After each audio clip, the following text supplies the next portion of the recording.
cleans up those kills specifically with a lot of consistent edge guards, it's going to be really difficult for Mr. E to make it back, as well as the non-hitbox portion of Olimar trying to make it back as well. Absolutely, but at the same point, you cannot sleep on their opponents. Dabuz and Mr. E making their way to top 8, and nonetheless, they have been running a very strong point today. I believe they've been covering with Lucina Olimar, and then, what is it, also Palutena Lucina, if I heard as well? Yeah, occasionally when they need to, they pull out the Palutena, you know, more for an anti-air game. If like, all right, maybe the up smashes for Olimar not working, we'll go with something that's more consistent. And if I need to play off stage more, rather than dealing with the Pikmin, I'll just throw out the Nair. It's going to get rid of you anyways. Going right into game 1 here on Smashville, not PS2. Not PS2 at all, and we're jumping straight into everything. As we see here, almost the Lucinas, and who are their partners going to be? Yeah, they're going for the who's the best Lucina right now, just going right at each other. And Cosmos has been consistently putting on big damage when opportunities there, and a big thing that I've seen between Nairo and Cosmos as well, even though they just decided to team for this event, their volleys and their big team damage combos are always there. Oh, most certainly, and that just speaks to both the both the players rather themselves. Nairo and Cosmos are players to extend entirely like that. And also between Mr. E and Dabuz, covering Mr. E there, but he's actually going to keep him safe with Nairo trying to go for that ledge trap. Getting forced off stage, going to try and find his way back on, but good tech, and Nairo still covering him on the side. Meanwhile, Cosmos over on the left-hand side, unable to get the edge guard on E. And very interesting to see the way that it's breaking down. You got some 1v1s going on here, but they're not static. There's nothing that's going on where it's just going to end up being Mr. E versus Cosmos, Dabuz versus Nairo. You're going to really get a lot of mix-up here because people are covering roles pretty heavy. Oh, and that's going to be the big differences right there. And you see Cosmos willing to pull the trigger to go down and steal a really early stock on Mr. E. That's going to put them in the lead. And right now, Olimar's recovery having a real hard time with 2 separate people covering that ledge. Yeah, let me rephrase, a bigger lead, because the red team is cooking right now, and Cosmos refusing to give up a stock, going to take away yet another one. The Inkling roller is so consistent and able to cover so many options and doubles. You have to be always respecting that. He almost had enough time to go get himself a drink and come back with how long that roller lasted. Yeah, look, that's the time where you get the intermission. Like, I want my sandwich. I definitely saw the soda over there on sale. Let me go pick it up. And Dabuz is going to be digging deep, and because, again, no hitbox right there, he has to hold all this, but a little bit of miscue coming in from Cosmos. You know, Nairo saying, hey, this was my food, this is my plate, get out of my edge guard. And as of right now, as you see here, Cosmos and Nairo absolutely running away with it. We're going to need to see a lot more from Mr. E and Dabuz in order to keep up with this match. Yeah, you know, the fact that Mr. E and Dabuz haven't really been able to seal out the kills the same way that the red team has, like they are digging off stage, it's making the huge difference. And also Cosmos' survivability has just been on point. Yeah, and honestly, from what Cosmos has been offering his team as of right now, it just looks like Inkling is the superior teammate, especially in this match, where you have seen nothing besides Inkling cleanup, Lucina covering the stage, and right there, a strong closeout. Yeah, and also the consistent ability from Nairo as well. Just keeping it simple. When you play Lucina in doubles, you see a lot of people overextend. They want to try and do something too fancy. Serve it up to your teammate. That's Cosmos what it is putting on that big damage, and he's sealing out these edge guards. Give it to him. And on top of that, as you saw, Cosmos was covering both of the opponents absolutely in that ink. So, I mean, at that point, it's just up to him to serve him up and then shut him out. And that's exactly what we saw right then and there. So we're going to see if Mr. E and Dabuz can formulate a better game plan to bring back game 2. Yeah, and I think the thing with Dabuz, too, is that he never really got the opportunity to set up. As an Olimar, you want to have that window of opportunity to set up your game plan, your wall, and get those anti-airs. He was never able to get that because Cosmos was just on top of him the whole match. Oh, man, and as we saw, there were moments where he was stuck recovering for ages, it seemed like. I don't know if Olimar really was the pick, specifically against Nairo and Cosmos. They've done great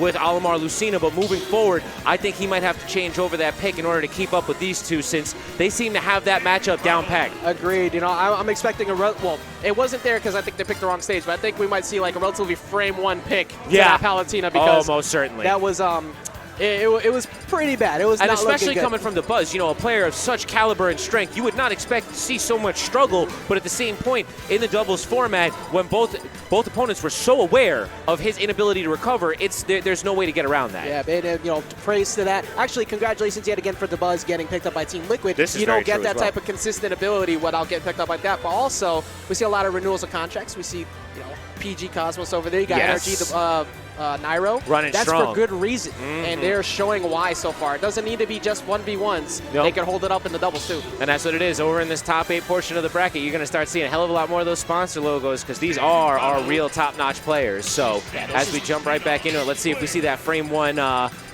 change up. from Dabuz. Yeah, he picked a different tag. Yep. That's gonna be it. He plays with smash stick for Olimar because Olimar is hit the C stick at the bad guy. You want them gone. But yeah, he has the different tilt controls available for the Palutena. Very smart. And opting to go to PS2. I like this too because let's be real, stage control was not in favor of the blue team in the last game. Not at all. Forcing them back to center stage. I like the fact that they opted for the 1v1s for a second and then decided to push them back to the center. Like, all right, now we're going to wall them out with our aerials. A little bit of a miscue there. Luckily, Dabuz not taking too much damage from that, getting hit by the side B. But Mr. E and Dabuz coming out looking much better than Game 1 as of right now. As you've seen, stage control has not been all over the place. We've seen some solid 1v1s breaking up as of right now. And we're seeing some real regain of momentum from Dabuz and Mr. E. Yeah, Mr. E able to seal out that stock with that back air, but that is his jump. And Dabuz going down there to save him. That was something he couldn't do in the last game, and it allowed Mr. E to live a little bit longer. Dolphin Sash at the ledge, only going to get hit by the back air and actually going to get hit by Mr. E too. He doesn't have a jump, so he's forced to go for the counter, but he's still able to make it back. And Mr. E just hanging out on the ledge as of right now. Look at this man. It's like he lives on the edge. He has had no fear whatsoever in those situations. But then again, that roller will put the fear of God in anybody. Exactly. You saw Cosmos from the other side of the screen. Like, I see you're trying to set up for this back throw. Unfortunately, didn't get the up smash kill. He got it that time. But Cosmos is just paying close attention to where he needs to break up the situations that are bad for Nairo. And that's a strong agree from me right now. From what we're seeing from Cosmos, his awareness is absolutely top-notch. Even in that earlier situation where Mr. E was waiting to get the throw, Cosmos had already started to charge the F smash. My man might be 4 steps ahead in this game plan. Yep. And I think that blue team actually just finally started making an adjustment there. You saw Cosmos was stuck at the center stage. Meanwhile, Mr. E just kind of facing at him while Dabuz was forcing the pressure at the ledge. That's what you need to do. You need to keep it so no matter what, they can't get to their teammate to save them, and that lingering hitbox at the out smash is going to take the stock out. Oh, but at the same point, Dabuz almost getting a chance to save Mr. E there, but at the same point, he was not able to get away from Nairo. Yeah, that's definitely the last thing you want to be in, especially at the ledge, is against Nairo. And you do not want him anywhere near you seeking blood because he's going to seal that out. Going to get the conversion right there after a little bit of delay, too, to get that up air. And they are just looking absolutely crispy right now. Cosmos still throwing down, holding down with that stock lead, stock tanking, absolutely minimal percent. Cosmos is on fire right now. And because of that good defense he had, he was able to hold on to that stock, and now we're back to a 1 stock point, even percent all the way, well, not even percent, but 1 stock point, relatively even across the board here.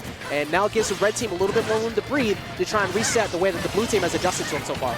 Absolutely, and we're starting to see that pickup now from Mr. E and Dabuz as we see more stage control. We see them taking over a little bit. Let's see if they can actually move forward and close out this game.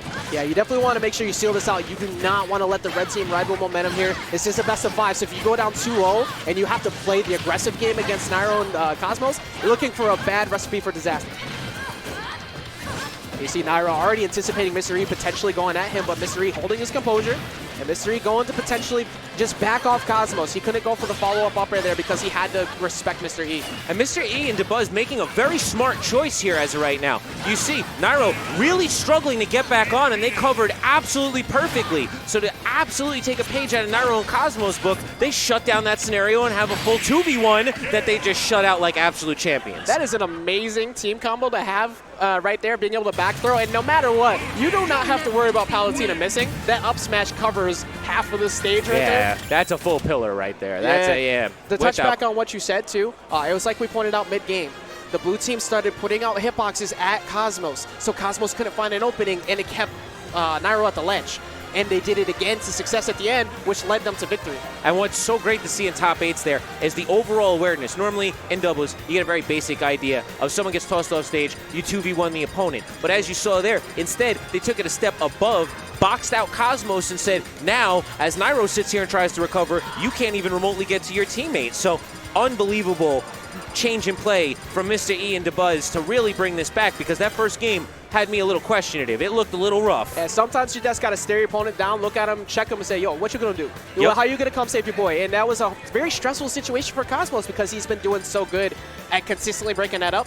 But now that they've dealt with that, now that they saw that, I guarantee you we don't see that same type of play. I think we're going to see a lot more situations where Cosmos and Nairo try to force, say, Mr. E off stage, and instead of going to edge guard him, they're going to blitz and 2v1 Dabuz. And I can expect to see a lot more of that. Thus far from what we've seen a lot of mishmash. You know, you got people changing up, you got a lot of stray hits that are leading into people chasing off, but at this point now, we've seen both teams recoagulate, get themselves very in order with one another. For each game, we've seen 2 games, and each one of them have taken a very strong position in each game. So coming into game 3 now, this is that set dictator. This is going to end up being who's going to move forward and really take that momentum. Yeah, that's just a testament to the mentality of fortitude that they have. Having the ability to just, pause, think about what's going on into this next match, and make a huge adjustment. Again, red team is not going to let that type of situation repeat easily. No, Blue team want that same form of success because it worked very well, but it's going to be really hard to repeat it. Absolutely. And as we see right off the bat here, we're starting to get that idea, that nitpicky play style. Who's going after what? Who's going to make the safe decisions? You see right here, no one's overextending. Everyone's trying to keep it simple and take that early lead. And you saw Nairo actually, instead of deciding to hit the buzz, he saw an opportunity where Mr. E might approach to break it up, throw out the hitbox. Didn't get anything, but that's good mental awareness. And now a bad spot for Dabuz trying to find his way back. And Mr. E trying to go save him, also forced off stage, and Cosmos going to clean the plate and finish that out. And such outstanding team awareness right there. You had Nairo putting on an absolute clinic of edge guarding, and as soon as Dabuz got a chance to breathe, Cosmos out of nowhere just dropped in and closed out that stock. Yeah, and the team got the switch up too. Good coverage from Dabuz on the landing there with that forward smash. No confirm off the rapid jet there for Nairo that could have potentially taken a stock from Mr. E.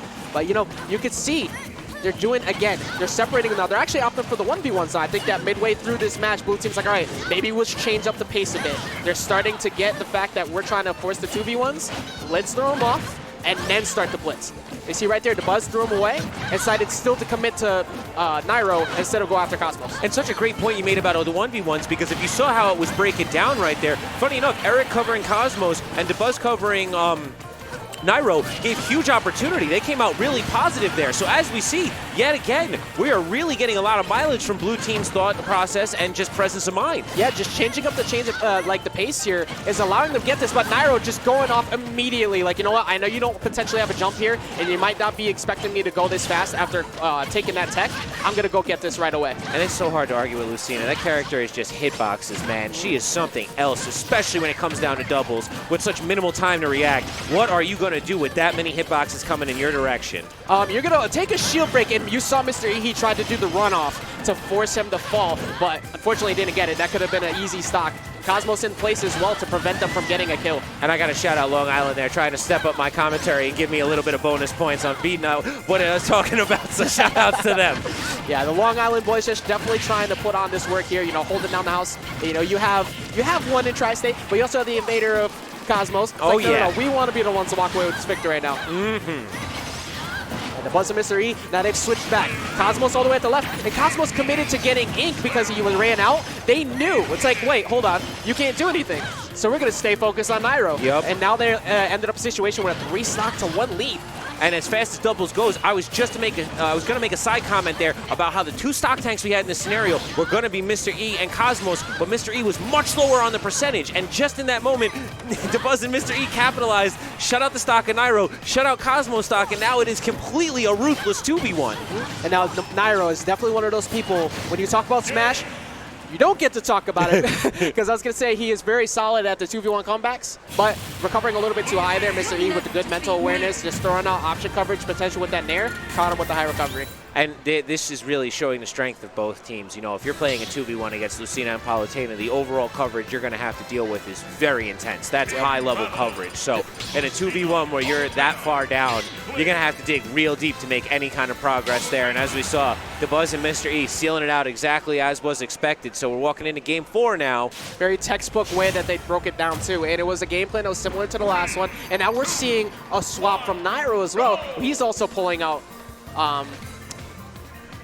He's faking the Palu? I was going to say, there might have been some quick clicks there. Yeah, I think it might have just been an accidental stage pick that they probably did not want to run it back to Smashville. And for the red team, I wholeheartedly agree if that's not where you're going, because that was a pretty bad situation where they weren't able to keep them separated the way that they did it before. Not at all. Get some more space, maybe go back to PS2, or maybe go to, say, a Kalos, because you want to get more room to work with. So when those times happen, you have more room to go in and cover your teammate, and maybe a little bit more survivability with the wide blast zones. And I couldn't agree more, because from what we saw in Smashville there, not only did Mr. E and Dabuz look so on point, but on top of that, that platform gave zero option coverage or any kind of, courtesy to Nairo or Cosmos. They didn't get any mileage, whereas when we were originally in Game 1, those dual platforms further to the edges were everything they needed. But here we are. We're going straight back to Smashville, making me eat my words. Apparently, Nairo just wanted to change his color. I'm not sure what happened there, but all I know is we're back onto this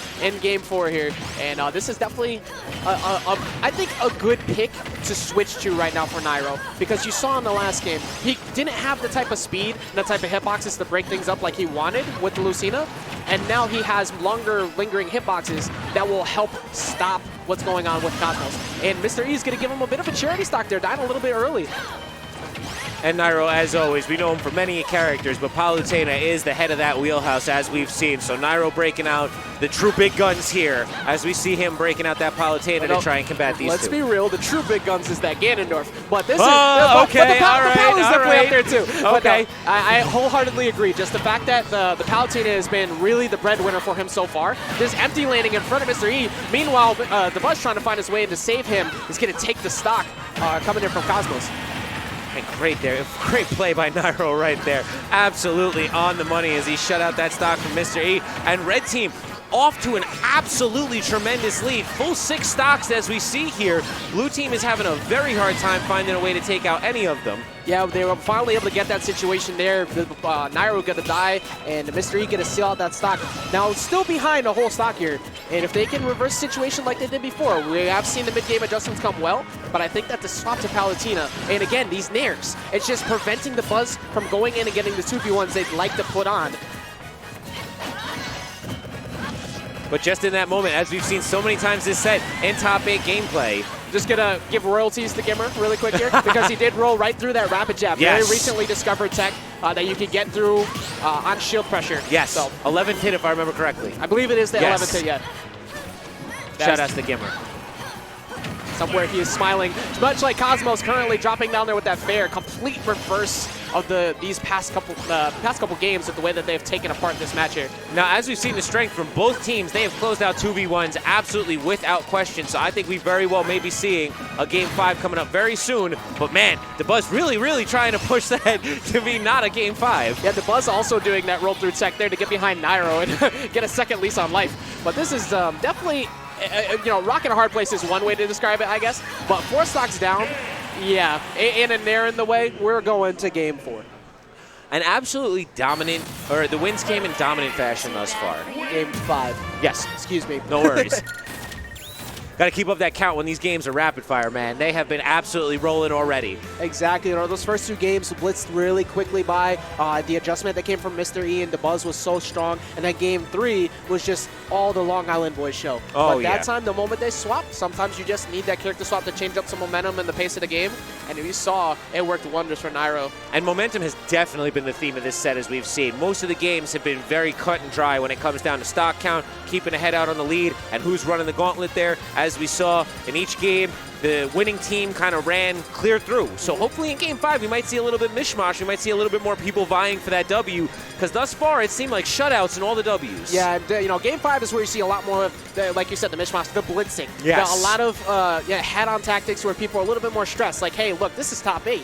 We want to walk away with that steak money. We don't want to walk away with that McDonald's money. We want to make sure we're moving on. And also a lot of pride between these players, too. These are definitely all contenders who believe that they could be the winners of this tournament. Definitely on Nairo and Cosmos' side, obviously, more of the touted potentials to be winners between these two. But the Buzz and Mr. E never sleep on them. No, absolutely not. I mean, as they've shown here, you don't get the Game 5 against Nairo and Cosmos if you're not someone who's going to be able to pull that out. So Mr. E and Dabuz not slouches in the least. We're seeing potentially a swap here coming in from Dabuz, maybe? Oh, dear. Oh goodness, we got all sorts of characters. It looks like we have we have a pro controller. Yeah, we have a hidden hidden fighter in the mix. I think we're safe. And I'd imagine we're going to get some solidified picks here because at this point, oh, it doesn't look like it yet. And this is a wonderful moment to highlight the fact of, guys, funny enough, they have Pro Controller etiquette. And Pro Controller etiquette is very important amongst Pro Controller users, so that this way you don't continue to give bad names to people who make the mistakes. Here's the way I put it. Being on the FG side of things as well, if you go ahead and let your controller go off with that PS4 in the middle of a stream match, guess what? Usually you're not playing for the rest of the tournament. So make sure that you do that as well. There are setups that they put for those Pro Controllers or other things you need to desync off the sides. Actively look for those. Going into Game 5 off of that, though, they were able to get by that little technical issue there. We do see the swap back from the Buzz going to Olimar. And this is crazy because I really thought we had solidified character picks. I really thought the Buzz was looking and feeling confident with Olimar, with Palutena, but clearly not. Olimar was the pick to go into Game 5 here, and maybe this is to try and recreate those blitzing and that mishmash we spoke about. I think a big reason is that the Buzz probably feels more comfortable in dealing with Nairo's Palutena versus in Lucina, because especially in that first game, it was not good for the Buzz in terms of being able to set up or be able to play the Olimar game he wants. It looks like he's feeling much more comfortable so far. But this being said, he is being put into an off-stage situation and was able to recover a lot more solidly right there. So I agree, this pick is looking like it is getting him the miles. Yeah, and Mr. E going through hell and fire, trying to get past Cosmos there, actually with the early up E to get him back. Relatively high kill percent for everybody on board. Gotta be very careful if you're the red team here. Pretty much any stray hitbox from either one of these characters could take you out. And Cosmos really, doing a great job of mixing up who he's going after. I don't think Blue Team has had a solid time going after Cosmos whatsoever, as Cosmos manages to close out a stock in absolutely random fashion. Yeah, being able to take one piece off the board here, so we're still at a 70%. But you see, Dabuz is playing a lot more patient now. Like, he's playing the fadeaway game. I'm going to throw out a hitbox, I want you to approach me, and I'm not going to commit, because he wants to play the stock take and let Mr. E approach this time. At the same point, though, that lineup not looking completely fierce as of right now. Not the typical amount of purples and yellows we end up seeing from Dabuz normally. So I think he's had a bit of a harder time trying to cycle through those and get himself to the good picks. Meanwhile, he's trying to force the edge guard situation. Mr. E just opting to go for the 2v1. This is so important. Yep. It's like, okay, rather than go deal with a bad edge guard attempt on Inkling, because Inkling's recovery is so good, let's go deal with Nairo at 50% and maybe steal a stock. And now they finally got the up tilt to still take the stock on Cosmos anyways. And yeah, just, such uniform teams play. You got to be honest. And right there, yet again, those 2v1s, they close out team situations. Any advantage giving you an option for a 2v1, it will do better than splitting it up into 2 1v1s. I feel like every time Cosmos sees somebody's off stage, like the Sharingan activates, like his eyes just bulge up like, oh, I'm going to get you. Yeah. And he has consistently been doing that. But also, the Buzz is going to steal off the stock on Nairo. And quite an interesting stock count right now. After giving so much question to Dabuz's character choice, he is stock tanking like an absolute savage. So that patience play, and God bless me and commentator's curse, but truth be told, Dabuz really doing a great job of holding it down for Blue Team. Exactly. Mr. E has to be careful now because it seems like the red team has kind of gotten on point. Like, all right, you know what? Dabuz, let him stay back. Let him play that game. We'll hit him when he comes to us. But our focus right now is let's get Mr. E and let's continue to box out Mr. E as much as possible. And also, how can Olimar see right now? Yeah, and you know what? At the same point, that is as well a great question as long as how can Olimar even fight? Because when you got 300 paint units, you are only a hit away from absolutely taking a trip into outer space. And sometimes it looks like Olimar's just swinging wildly anyway, right? But you're not going to worry about wild swings there. And the Nair's going to keep Cosmos safe. He knew no matter what, hey, you're not going to die from this. I'm going to stop this right now. Mr. E going for the high recovery, able to get by Nairo there. Cosmos trying to go get him as well. An awareness award definitely going to Cosmos and Nairo right now. They have been so in tune with one another. It has been unreal. And it's definitely a stressful situation right now for the blue team too. You have the Buzz who's been stock taking all game, but the problem now is he can't do it anymore because he's dead. And now Mr. E is stuck in a situation where he has to come back from 3 stocks down. And that's a hard call to make right there to see what exactly happened. Dabuz stock tanked so well, but as we spoke about, was the stock tank a given commodity? Were they saying we could let him space back and end up just giving away those stocks to Mr. E as we peel them off him? It really seemed like the game plan became leave Dabuz alone, let Mr. E shave him down. And I think that's exactly what Nairo and Cosmos that's that type of blueprint you need to have. Like, look, you don't go into these games without like an actual game plan when you're at this point. You have to think, all right, who's the problem and how do we delete that problem? And if somebody else happens to be a little bit better on defense, why go after them? Let's go after the other person who has actually been able to be consistently get